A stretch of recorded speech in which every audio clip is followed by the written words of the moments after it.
यदि करोड़ों प्रकार की एक चिंतामणि विश्व के सारे सुख को प्रदान करके दुख का नाश कर देती है, लेकिन अगर बाहर करोड़ों चिंतामणि मिले तो इसको उसके लिए हाथ मत पसारना। क्यों?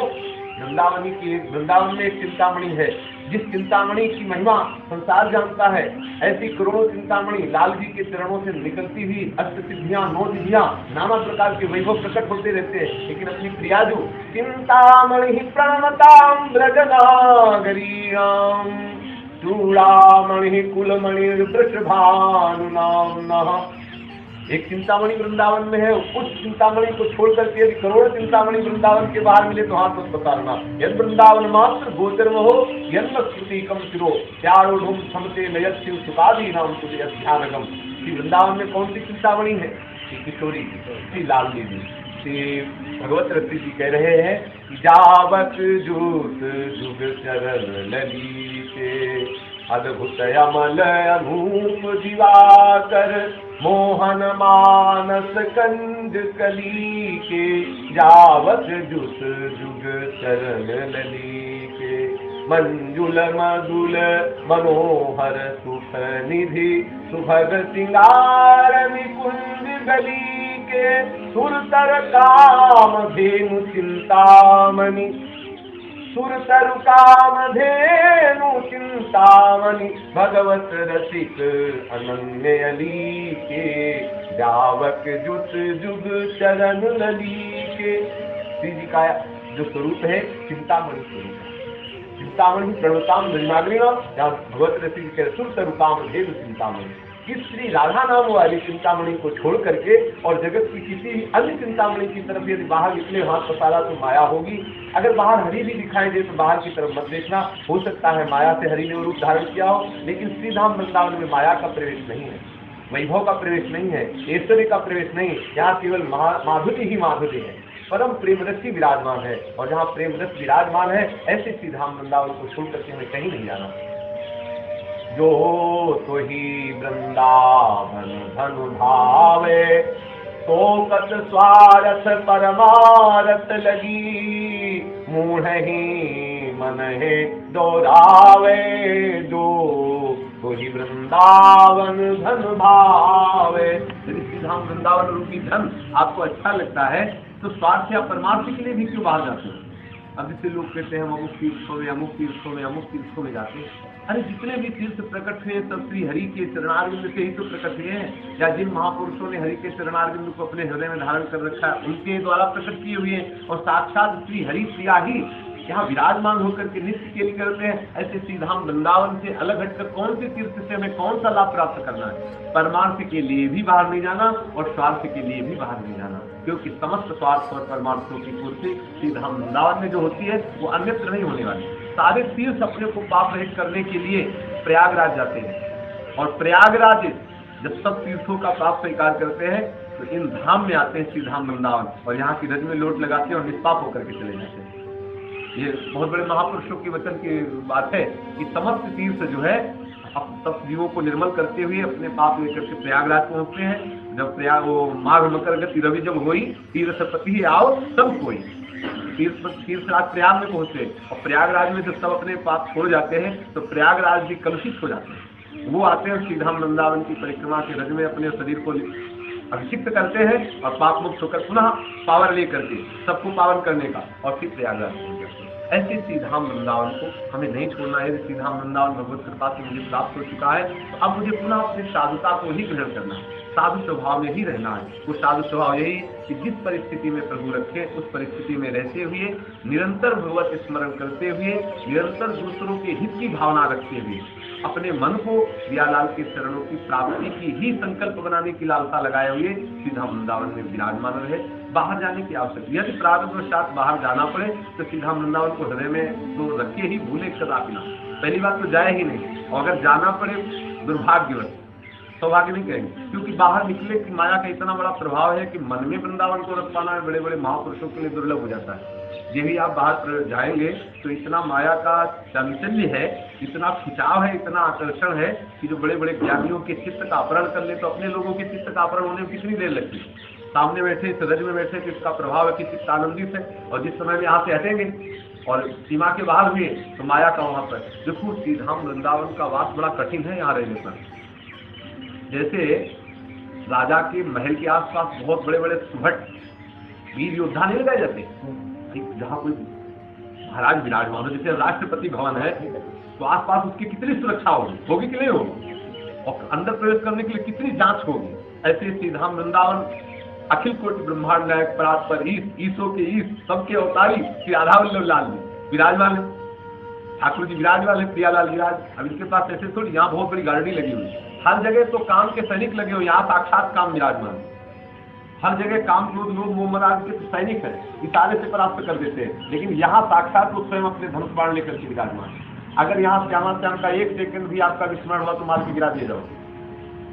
चेकिंग में पास होना चाहिए, अगर आपके अंदर तनिक भी कामना है तो अंदर प्रवेश नहीं हो सकते, बाहर गिरा दिए जाओ। क्योंकि यहाँ तो बड़ी और चेक किया जाता है कि कोई सकामता है, कोई कामना है, बोले हाँ है, धन की है, वस्तु की है, उसकी बाहर दो अंदर। अब बिहारी जी राधा वल्लभ जी आने के बाद भी लोग दर्शन नहीं कर पाते, ऐसे दृष्टि गई और मंदिर देखा, झांकी नहीं देख पाते, नेत्र में नेत्र नहीं मिला, और संसार की कामनाएं उनके नेत्रों में छाई, तुरंत हटा दिए जाते। यहाँ वृंदावन के आसपास विराजमान जो सैनिक हैं उनसे बच करके अंदर प्रवेश करने के लिए एक सेकंड हानि हरिवंश के नाम अंतर पड़े, लाभ हरिवंश उच्चरत्वानि। जिस समय आप श्यामा श्याम का विस्मरण कर देंगे, कामना का प्रवेश हो जाएगा और नष्ट हो जाएगा। प्रकट रूप में जितना यहाँ कोई कहते कि चलो भगवान का धाम में हम जा रहे हैं, अब वहां में अंदर विकार नहीं आएगा, नहीं सावधान, चूक गए तो विश्व में जितना विकार रहेगा उससे ज्यादा यहाँ विकार आ जाएगा, क्योंकि वहां तो सैनिक लगे, यहाँ तो साक्षात विराजमान है। बाहर तुम्हें गुस्सा कम आएगी, यहाँ अधिक आ जाएगी, क्योंकि अभी इसी के बाद तो आपका प्रवेश है, ऐसी जगह प्रवेश है जहाँ माया का प्रवेश नहीं है, तो ऐसे थोड़ी चले जाओ, समस्त कामना शून्य कर दिया, बिल्कुल चेक होगा, नहीं लगाते, कोई सुई भी नहीं होनी चाहिए आपके अंदर। तो ऐसे ये चेक करते हैं, काम क्रोध लोभ मोह मद स्वराज आपके अंदर जरा भी गुस्सा है, बोले चलो निकुंज में अभी प्रवेश होने लायक है, अभी बाहर ठोकरे खाओ, अभी साधन में लगे। आपके अंदर काम है, बोले चलो अभी प्रवेश नहीं हो सकता, लोभ है, चलो अभी संसार के नहीं प्रवेश, वो सब चेक करते हैं। तो यहाँ देखो जरा भी गुस्सा, जरा भी लड़ाई, जरा, और जो इससे बचना चाहे तो दैन्यता पूर्वक निरंतर नाम जप करता हुआ रसिक महानुभावों की पदरज सर पे धारण करके और वृंदावन घूमे, कभी स्वप्न में भी उसके अंदर कोई विकार नहीं आ सकता, क्योंकि श्रीधाम वृंदावन में विकार, यहाँ तो ठाकुर जी का जो सुख है वो प्रियाजू की दृष्टि से प्राप्त होता है। प्रियाजू की दृष्टि श्रीधाम वृंदावन में ठाकुर जी को जो सुख प्राप्त हो रहा है प्रियाजू की दृष्टि से, कृपा दृष्टि से प्राप्त हो रहा है, लाडली जी की करुणा दृष्टि से प्राप्त हो रहा है। लालजू सुख है तो काहे से? प्रियाजू से, और प्रियाजू सुख है तो काहे से? लालजू से। लालजू प्रियाजू को सुख प्रदान कौन कर रहा है? श्रीधाम वृंदावन। ऐसे श्रीधाम वृंदावन में हम दुखी रहे, हम क्लेशित रहे, कैसी बात है? इसका मतलब अभी हम गेट के बाहर कर दिए गए हैं, ये गार्ड बड़े सख्त है, इनसे निकलना है तो एक सेकंड भी भूलो मत, निरंतर श्यामा श्याम का स्मरण करते रहो, और निर्विकार चित्त ही इस राज्य में प्रवेश पाता है, विकारियों से प्रवेश नहीं होता। निर्विकार बनाने के लिए निरंतर नाम जप करना, नाम जपने का चाव प्रकट होना चाहिए। जैसे आपने 1 घंटे 1.5 घंटे सत्संग सुन लिया, लेकिन इसके बाद आपकी चित्तवृत्ति कहाँ है? सत्संग के बाद उठने के बाद चित्तवृत्ति कहाँ है? यदि वो चित्तवृत्ति निरंतर सत्संग में बनी रही तब तो आपका हृदय जो है प्रियालाल की सेवा में जाने के लिए तैयार होगा। और यदि आप यहाँ से निकले फिर वही संसार का चिंतन आ जाए, आपको ये देखना है कि आपका चित्त आसक्त कहाँ है। तो सत्संग के बाद हटते ही जहाँ आपका चित्त जाए, आपका चित्त वहीं आसक्त पकड़ लो, यही नाम जप करके आप हटो तो आपको जो दृश्य दिखाई दे और जहां मन खिंच के जाए बस समझ लो यही है, इसी में हमारी आसक्ति है। आप देख लो, भगवत दर्शन करने के बाद, कथा सुनने के बाद, सेवा करते समय जहां आपका मन जाए बस पकड़ लो, यहाँ हमारी आसक्ति है, और वहीं ठाकुर जी से प्रार्थना करो कि प्रभु ये आसक्ति हमारी नाम करो। जब तक किसी की इतनी भी आसक्ति है तब तक आप हमारे प्रियालाल की सेवा की योग्य नहीं है। जब अनासक्त किसी ही प्रियालाल की सेवा की योग्य हो सकता है। संसार का आसक्ति दो आसक्ति एक साथ नहीं दे सकती, आसक्ति एक से ही होगी, चाहे संसार से कर लो और चाहे संसार के मालिक से कर लो, प्रभु से या इस माया से। जिसका चित्त माया में आसक्त है, और पॉइंट है कि आपका चित्त कहाँ आसक्त हो सकता है? बोले जननी, जनक, बंधु, सुत, दारा, तन, धन, सुहृद, धाम, परिवारा, इन सब की ममता ताग बटोरी मम पद मन बाण कर दो। भगवान के चरणों में ममता अपनी पूर्ण समर्पित कर दे, तभी चित्त निहाल होता है, तभी चित्त आनंदित होता है। अपने लोगों को हर क्षण पूर्ण बल लगा करके बस श्यामा श्याम का स्मरण करते रहना है, श्रीधाम वृंदावन का आश्रय लेना। जिसको श्रीधाम वृंदावन अखंड रूप से प्राप्त हो गया है उनकी तो बात ही पूछो। यहाँ तो वो पड़े रहे, कुछ करे ना। हमारा मतलब ये है कि अगर भजन नहीं करते तो फिर और भी कुछ न करें, बोले हम वृंदावन में है तो पड़े रहो, फिर आप कुछ करो मत, इधर कुछ माया का भी मत होने पावे, अगर इधर नहीं कर पा रहे साधन तो इधर तुमसे बढ़ के सिद्ध फिर कोई है नहीं। और देश के बसत ही घटत भजन की बात, वृंदावन में स्वार्थ हो उलटी भजन हुए जात।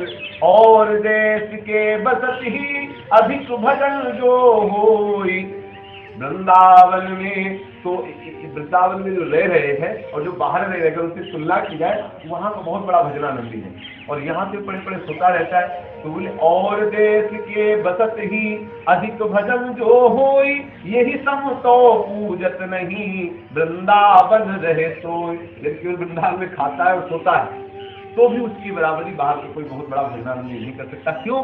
वो जिस रज का आश्रय लिए हुए है वो रज ही उसे मिला देगी। क्योंकि वृंदावन आश्रय होता है ना, चित्त में आश्रय होता है, लेकिन चित्त में किसी बाहर का, किसी भजन का, किसी जप का आश्रय नहीं, केवल सीधा वृंदावन का आश्रय है। तो जैसे बालक को माँ का आश्रय होता है तो बालक के गुण दोष न देख करके माँ अपने वात्सल्य से उसे उठा करके और गोदी में बैठा लेती है, ऐसे वृंदावन का स्वभाव है। वृंदावन के गुणन सुनो हित सो रज में लोट, जिहि रज को पूजत नहीं मुक्ति आदि सत कोट। वृंदावन ही प्रभाव सुन अपनो ही गुण देत, जैसे बालक मलिन को मात गोद भर ले। वृंदावन का आश्रय ले लिया, वृंदावन की रज का आश्रय ले लिया तो वृंदावन अपना ही प्रभाव करता है, उसके गुण दोषों को न देख करके वो अपने ही प्रभाव से उस जीव को अपनी गोद में भर लेता है, बैठा लेता है। और वो वृंदावन की गोद में कौन है? प्रियालाल।